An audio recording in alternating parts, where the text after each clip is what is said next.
அன்பு நண்பர்களே, அனைவருக்கும் அன்னை சமையல் உமாவின் அன்பான வணக்கங்கள். இன்னைக்கு அன்னை சமையலில் பார்க்க போகிறது கத்திரிக்காய் சாதம். இதை வாங்கி பார்த்துன்னு கர்நாடகாவில் சொல்லுவாங்க. லஞ்ச் பாக்ஸ்க்கு எடுத்துகிட்டு போகிறதுக்கு ஒரு பர்ஃபெக்டான ஒரு ரெசிபிங்க. ரொம்ப ஈஸியாக செய்யக்கூடிய ஒரு ரெசிபி. அந்த பொடி மட்டும் நீங்கள் முன்னாடியே ரெடி பண்ணி வச்சுக்கிட்டிங்கன்னா போதும்.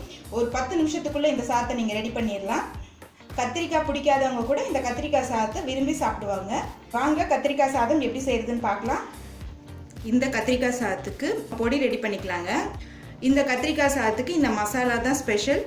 இந்த மசாலா ரெடி பண்ணி போட்டிங்கன்னா கத்திரிக்காய் சாதம் டேஸ்ட் ரொம்ப நல்லா இருக்குங்க. வாங்கி பாத் பொடி எப்படி ரெடி பண்ணுறதுன்னு பார்க்கலாங்க. 7 காஞ்ச மிளகாய்,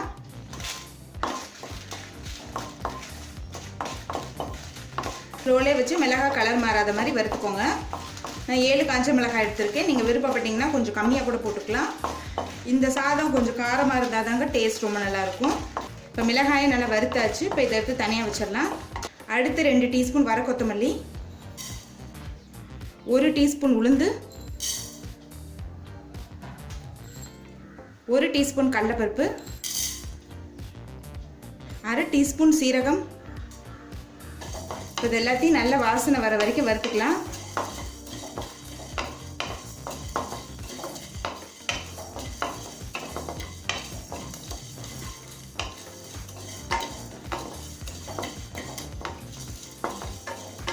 அடுத்து 2 பட்டை, 2 கிராம்பு, 1 ஏலக்காய், 1/2 டீஸ்பூன் கசகசா.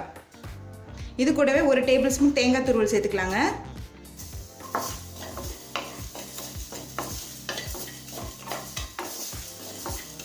பட்டை கிராம்பு முதல்ல சேர்த்துட்டிங்கன்னா அந்தளவுக்கு வாசனையாக இருக்காது. அதனால தான் கடைசியில் சேர்க்குறோம். இப்போ தேங்காய் சேர்த்துட்டு நல்லா வறுத்துக்கலாம். இப்போ இது எல்லாத்தையும் நல்லா வதக்கியாச்சுங்க. இது கொஞ்சம் நேரம் ஆறின பிறகு வதக்கின மிளகாயோடு சேர்த்து மிக்சியில் நைஸாக பவுடர் மாதிரி அரைச்சிக்கலாம். கடாயில் தேவையான அளவு எண்ணெய், முதல்ல 1/2 டீஸ்பூன் கடுகு, 1/2 டீஸ்பூன் உளுந்து, 1/2 டீஸ்பூன் கடலைப்பருப்பு, கொஞ்சம் பெருங்காயம் சேர்த்துக்கலாங்க. அடுத்தது கொஞ்சம் முந்திரி சேர்த்துக்கலாம். அடுத்து கொஞ்சம் வேர்க்கடலை சேர்த்துக்கலாங்க.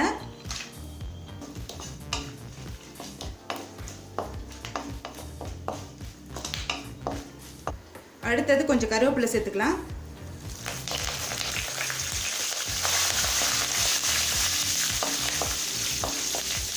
பொடியா நறுக்குன்னு இஞ்சி, பொடியா நறுக்குன்னு பூண்டு,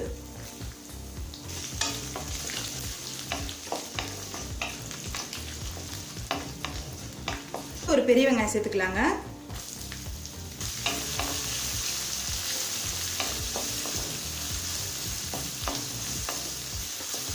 தேவையான அளவு உப்பு.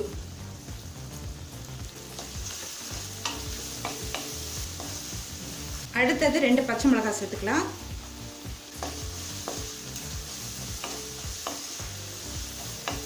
இது கூடவே நம்ம 1/2 கப் கத்திரிக்காவை சேர்த்துக்கலாம்.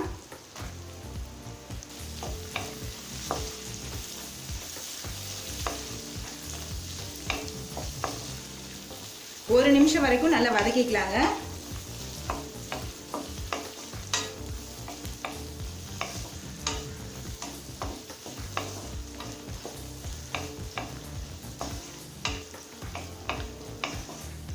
இப்போ கத்திரிக்காயை நல்லா வதக்கியாச்சுங்க.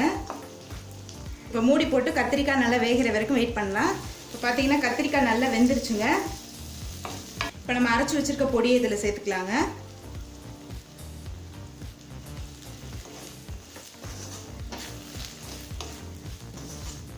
இப்போ பொடி சேர்த்துட்டு 1 நிமிஷம் வரைக்கும் வதக்கிக்கலாங்க. இப்போ 1 நிமிஷம் வரைக்கும் நல்லா வதக்கியாச்சுங்க. இப்போ சாதத்தை சேர்த்துக்கலாம். கொஞ்சம் கொத்தமல்லி சேர்த்துக்கலாம். இப்போ நல்லா மிக்ஸ் பண்ணிக்கலாங்க.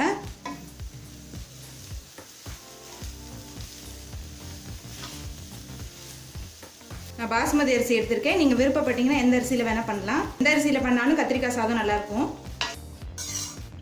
இப்போ எல்லாத்தையும் நல்லா மிக்ஸ் பண்ணியாச்சுங்க.